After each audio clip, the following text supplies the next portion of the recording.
न्यायपालिका एक ऐसा स्तंभ जिस पर देश का लोकतंत्र टिका है, लेकिन अगर उसी स्तंभ पर सवाल उठने लगे, अगर उसी न्याय की मूरत पर उंगलियां उठने लगे, तो फिर क्या बचेगा।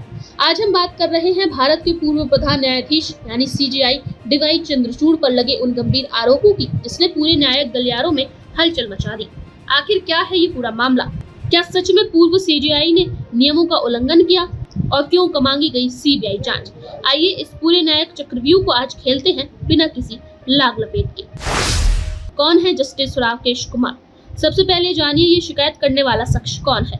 Justice Rakesh Kumar Patna high court के पूर्व न्यायाधीश। उनकी पहचान है साफगोई और न्यायिक भ्रष्टाचार के खिलाफ मुखरता। 2019 में जब वो पटना हाई कोर्ट में थे, तब इन्होंने हाई कोर्ट के भीतर फैले भ्रष्टाचार पर एक ऐतिहासिक फैसला सुनाया था। उसके बाद विवाद खड़ा हुआ, सत्ता प्रतिष्ठान नाराज हुआ और 2 महीनों के भीतर उनका तबादला आंध्र प्रदेश हाई कोर्ट में कर दिया गया। यानी जस्टिस राकेश कुमार कोई साधारण जज नहीं है, वे जानते हैं सिस्टम की अंदरूनी परतों को। और अब वही जस्टिस राकेश कुमार पूर्व सीजेआई के खिलाफ राष्ट्रपति को पत्र लिखते हैं, सीधा आरोप लगाते हैं, सीबीआई जांच की मांग करते हैं। आरोप क्या है? अब आते हैं असली मुद्दे पर। आखिर आरोप क्या है?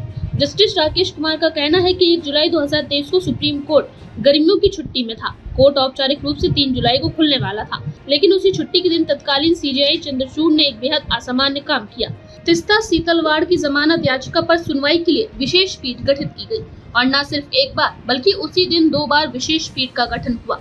यह 2 गंभीर सवाल उठते हैं। नंबर 1, छुट्टी के दिन आखिर ऐसी अर्जेंसी क्या थी? नंबर 2, क्यों एक ही दिन में 2 बार स्पेशल बेंच बनाई गई? जस्टिस राकेश कुमार ने आरोप लगाया यह प्रक्रिया न्यायिक नियमों और सामान्य परंपराओं के विरुद्ध थी। उनका दावा है ऐसा कदम किसी को फायदा पहुंचाने या किसी विशेष उद्देश्य से उठाया गया है और यही वजह है कि उन्होंने राष्ट्रपति से इस पूरे प्रकरण की सीबीआई से जांच कराने की मांग की। क्या होता है मास्टर ऑफ रोस्टर? अब एक बहुत जरूरी सवाल आता है, क्या सीजेआई को यह अधिकार नहीं है? उत्तर है हाँ है। भारत न्यायिक व्यवस्थाओं में सीजेआई को मास्टर ऑफ रोस्टर कहा जाता है। मतलब कौन सा केस किस बेंच के पास जाएगा, कौन सा केस कब सुना जाएगा, इमरजेंसी मामलों में अवकाश के दिन भी बेंच गठित करने का अधिकार, यह सब सीजेआई के अधिकार क्षेत्र में आता है। लेकिन यह अधिकार भी कुछ अदृश्य नियमों से बंधा होता है। अर्जेंसी होनी चाहिए, ट्रांसपेरेंसी होनी चाहिए, समानता का पालन होना चाहिए। आरोप यह है तीस्ता सीतलवाड़ का ये केस बाकी हजारों अर्जेंट मामलों से ज्यादा अर्जेंट कैसे हो गया और उसी दिन 2 बार बेंच बिठाकर क्या संदेश दिया गया? यह सवाल किसी आम नागरिक ने नहीं बल्कि न्यायपालिका का अनुभवी पूर्व जज पूछ रहा है, इसलिए बात बहुत गंभीर है। तीस्ता सीतलवाड़ कौन है और मामला क्या था? थोड़ा पीछे चलते हैं। तीस्ता सीतलवाड़ एक जानी मानी सामाजिक कार्यकर्ता, 2002 के गुजरात दंगों के मामलों में पीड़ितों को न्याय दिलाने के लिए चर्चित, लेकिन 2022-23 में तीस्ता पर आरोप लगा कि उन्होंने फर्जी सबूत तैयार किए, गवाहों को प्रभावित किया और दंगे के मामले को झूठे रंग में पेश किया। तीस्ता को गिरफ्तार किया गया, जमानत याचिका सुप्रीम कोर्ट पहुंची और यहीं से इस पूरी कहानी की शुरुआत हुई। आरोप है कि उनकी जमानत याचिका पर विशेष अनुकंपा दिखाई गई, इसलिए अब यह मुद्दा सीधा न्यायपालिका की निष्पक्षता से जुड़ गया। राष्ट्रपति को पत्र क्यों? भारतीय संविधान के तहत सुप्रीम कोर्ट की जजों के खिलाफ किसी भी आरोप की जांच या कार्रवाई राष्ट्रपति के हस्तक्षेप से ही संभव होती है। यानी अगर किसी जज या पूर्व सीजेआई पर गंभीर आरोप लगे हैं तो मामला सीधे राष्ट्रपति भवन तक जाता है। जस्टिस राकेश कुमार ने 8 नवंबर 2024 को राष्ट्रपति को पत्र भेजा और ठीक 2 दिन बाद यानी 10 नवंबर को जस्टिस चंद्रचूड़ अपने पद से सेवानिवृत्त हो गए। क्या यह टाइमिंग महज सहयोग थी या फिर कुछ खिचड़ी पहले से ही पक रही थी? यह भी एक बड़ा सवाल है। अब आगे क्या? अब सवाल यह है कि आगे क्या होगा? क्या राष्ट्रपति इस शिकायत पर संज्ञान लेंगे? क्या सीबीआई को जांच सौंपी जाएगी? क्या देश के पूर्व सीजेआई के खिलाफ किसी तरह की जांच शुरू होगी? ये सभी सवाल अब हवा में तैर रहे हैं। आखिर भारतीय न्यायपालिका की साख एक बार फिर कटघरे में है। यह पहली बार नहीं है कि किसी पूर्व सीजेआई पर सवाल उठे हो, लेकिन यह दुर्लभ जरूर है कि सीधे राष्ट्रपति के दरवाजे पर दस्तक दी गई हो। न्यायपालिका का आदर्श न्याय न केवल होना चाहिए बल्कि होता हुआ दिखना भी चाहिए, लेकिन जब शीर्ष स्तर पर ही सवाल उठते हो तो आम आदमी का भरोसा डगमगाता है।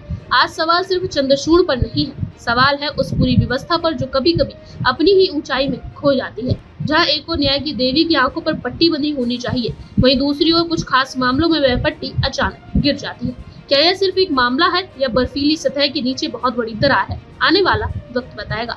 लेकिन एक बात तो तय है, आज भारतीय लोकतंत्र फिर से अपने दर्पण में खुद को टटोल रहा है। क्या वाकई हम एक निष्पक्ष न्याय प्रणाली की ओर बढ़ रहे हैं या फिर वही सेलेक्टिव जस्टिस का पुराना खेल चल रहा है? सोचिए, समझिए, क्योंकि सवाल बड़ा है, बहुत बड़ा है। भारतीय न्यायपालिका एक ऐसा स्तंभ जिस पर देश का लोकतंत्र टिका है, लेकिन अगर उसी स्तंभ पर सवाल उठने लगे, अगर उसी न्याय की मूरत पर उंगलियां उठने लगे, तो फिर क्या बचेगा। आज हम बात कर रहे हैं भारत के पूर्व प्रधान न्यायाधीश यानी CJI DY चंद्रचूड़ पर लगे उन गंभीर आरोपों की, जिसने पूरे न्यायिक गलियारों में हलचल मचा दी। आखिर क्या है ये पूरा मामला? क्या सच में पूर्व CJI ने नियमों का उल्लंघन किया और क्यों मांगी गई CBI जांच? आइए इस पूरे न्यायिक चक्रव्यूह को आज खेलते हैं बिना किसी लाग लपेट के। कौन है जस्टिस राकेश कुमार? सबसे पहले जानिए ये शिकायत करने वाला शख्स कौन है। Justice Rakesh Kumar Patna high court के पूर्व न्यायाधीश। उनकी पहचान है साफगोई और न्यायिक भ्रष्टाचार के खिलाफ मुखरता। 2019 में जब वो पटना हाई कोर्ट में थे, तब इन्होंने हाई कोर्ट के भीतर फैले भ्रष्टाचार पर एक ऐतिहासिक फैसला सुनाया था। उसके बाद विवाद खड़ा हुआ, सत्ता प्रतिष्ठान नाराज हुआ और 2 महीनों के भीतर उनका तबादला आंध्र प्रदेश हाई कोर्ट में कर दिया गया। यानी जस्टिस राकेश कुमार कोई साधारण जज नहीं है, वे जानते हैं सिस्टम की अंदरूनी परतों को। और अब वही जस्टिस राकेश कुमार पूर्व CJI के खिलाफ राष्ट्रपति को पत्र लिखते हैं, सीधा आरोप लगाते हैं, CBI जांच की मांग करते हैं। आरोप क्या है? अब आते हैं असली मुद्दे पर। आखिर आरोप क्या है?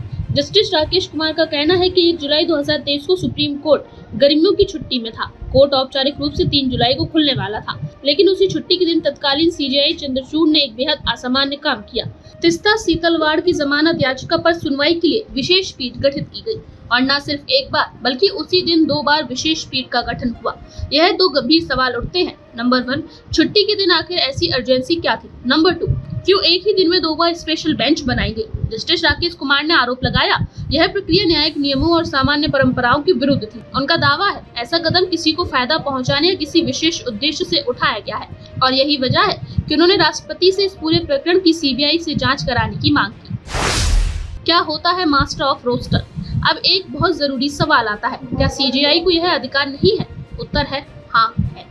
भारत न्यायिक व्यवस्थाओं में CJI को मास्टर ऑफ रोस्टर कहा जाता है। मतलब कौन सा केस किस बेंच के पास जाएगा, कौन सा केस कब सुना जाएगा, इमरजेंसी मामलों में अवकाश के दिन भी बेंच गठित करने का अधिकार, यह सब CJI के अधिकार क्षेत्र में आता है। लेकिन यह अधिकार भी कुछ अदृश्य नियमों से बंधा होता है। अर्जेंसी होनी चाहिए, ट्रांसपेरेंसी होनी चाहिए, समानता का पालन होना चाहिए। आरोप यह है तीस्ता सीतलवाड़ का ये केस बाकी हजारों अर्जेंट मामलों से ज्यादा अर्जेंट कैसे हो गया और उसी दिन 2 बार बेंच बिठाकर क्या संदेश दिया गया? यह सवाल किसी आम नागरिक ने नहीं बल्कि न्यायपालिका का अनुभवी पूर्व जज पूछ रहा है, इसलिए बात बहुत गंभीर है। तीस्ता सीतलवाड़ कौन है और मामला क्या था? थोड़ा पीछे चलते हैं। तीस्ता सीतलवाड़ एक जानी मानी सामाजिक कार्यकर्ता, 2002 के गुजरात दंगों के मामलों में पीड़ितों को न्याय दिलाने के लिए चर्चित, लेकिन 2022-23 में तीस्ता पर आरोप लगा कि उन्होंने फर्जी सबूत तैयार किए, गवाहों को प्रभावित किया और दंगे के मामले को झूठे रंग में पेश किया। तीस्ता को गिरफ्तार किया गया, जमानत याचिका सुप्रीम कोर्ट पहुंची और यहीं से इस पूरी कहानी की शुरुआत हुई। आरोप है कि उनकी जमानत याचिका पर विशेष अनुकंपा दिखाई गई, इसलिए अब यह मुद्दा सीधा न्यायपालिका की निष्पक्षता से जुड़ गया। और आप हमसे जुड़े रहने के लिए सब्सक्राइब करें YouTube पर, फॉलो करें Twitter पर और लाइक करें Facebook पर। और ज्यादा जानकारी के लिए आपको टाइप करना होगा सिर्फ न्यूज़ नशा।